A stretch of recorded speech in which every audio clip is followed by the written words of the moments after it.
ड्रेनेजच्या 20 फूट खोल खड्ड्यात दुचाकीसह पडून इसम जखमी.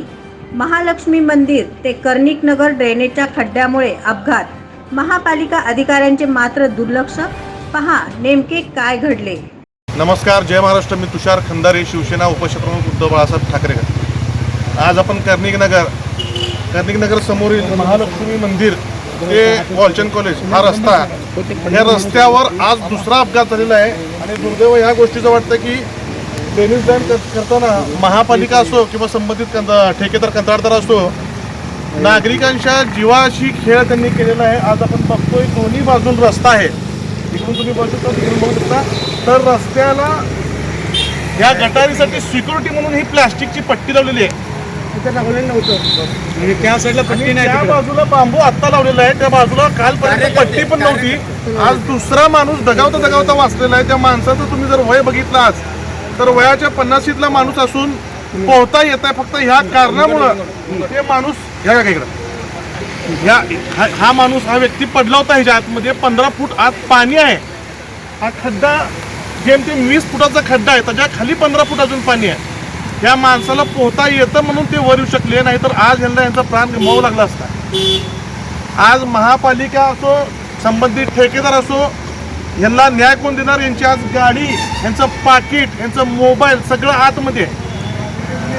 आणि विशेष म्हणजे सांगण्यासारखी बाब, आज अग्निशामक दल असो किंवा आपलं महाराष्ट्र पोलीस असो, यांचं भरपूर प्रमाणात सहकार्य मिळालं. फोन केल्यावर 10 ते 15 मिनिटात तर इथं लगेच धाव घेतली.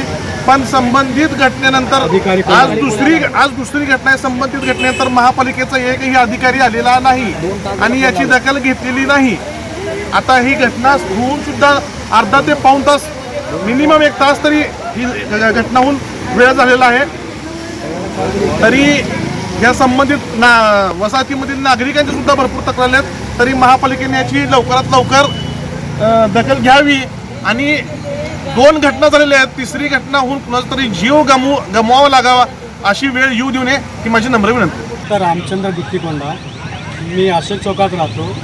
मी महालक्ष्मी मंदिर ते वालचंद कॉलेजकडे येताना कर्णिक नगरच्या कॉर्नरला माझ्यासमोर एक 4 व्हीलर कार आलतं. ते कारच्या एकदम लख्ख प्रकाशामुळे मला काय दिसलं नाही आणि समोर एक खड्डा आहे हे बी मला माहीत नव्हतं. ते खड्ड्यात मी येऊन माझ्या बाईकसह मी खाली पडलो आणि अंदाजे ते बहुतेक 30 फूट खड्डा असेल बहुतेक, आणि त्याच्यात एक 15-20 फूट पाणी असेल. आणि ते पाणीवरनं मी पोहत वरपर्यंत आलो आणि माझं नशीब बलात्कार म्हणून मी वाचतो. आणि बाईक आणि माझं मोबाईल सगळं आत अडकलेलं आहे. माझं पाकीटसुद्धा आत अडकलेलं आहे पण नाही ते पाण्यामध्ये, आणि ते पाण्यामध्ये ते दिसलं नाही. आणि आत्तापर्यंत कोणी बी, आता एक घटना होऊन 1.5 तास झाल्यापर्यंत कोणी बी महापालिकेचे अधिकारी किंवा कोणी बी इथं येऊन संपर्क साधले नाही. आणि काही जण फोनसुद्धा लावले तर आयुक्तांना, त्यांना, पण त्यांनीसुद्धा येऊन बघितलं नाही आणि काय केलं. आणि माझं एक विनंती आहे की असं घटना दुसरं कोणाला होऊ नये म्हणून मी इथं थांबून तुम्हाला सांगायला. मदत केली त्या माणसाला खालून वर आम्ही काढलं, पण त्याची गाडी आणि त्याचा मोबाईल त्याचा बंद आहे खाली पडलं आहे. ते काय आम्हाला काढायला जमलं नाही. आम्ही डायरेक्ट काय केलं, पोलीस चौकीला नोंद केली ह्या खड्ड्याचं. चौकीवरून 2 माणसं आली, त्यांच्याकडून आमचं बोलणं झालं. त्याने म्हणजे माणूस अग्निशामकची पण गाडी आली. ती पण एवढं माणूस माणूस आहे आणि माणसाला वाचवलं म्हणून सांगितलं. काहीच काम नाही म्हणजे गाडी पण निघून गेली. लक्ष्मी चौकातून येताना कने रोडला त्यांचा म्हणजे इथं ड्रेनेजचा कटा मारलेला आहे.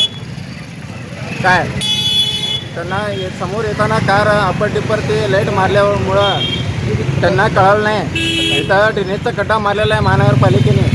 ते आठवडा कमीत कमी 3 ते 4 महिना झाला आहे. ते पहिले झालं आहे, आता खड्डा मारून 1 आठवडा झाला आहे. ह्याच्या अगोदर 2 पोरं पडले आहेत, त्यांनी बी सिलोमध्ये ॲडमिट आहे.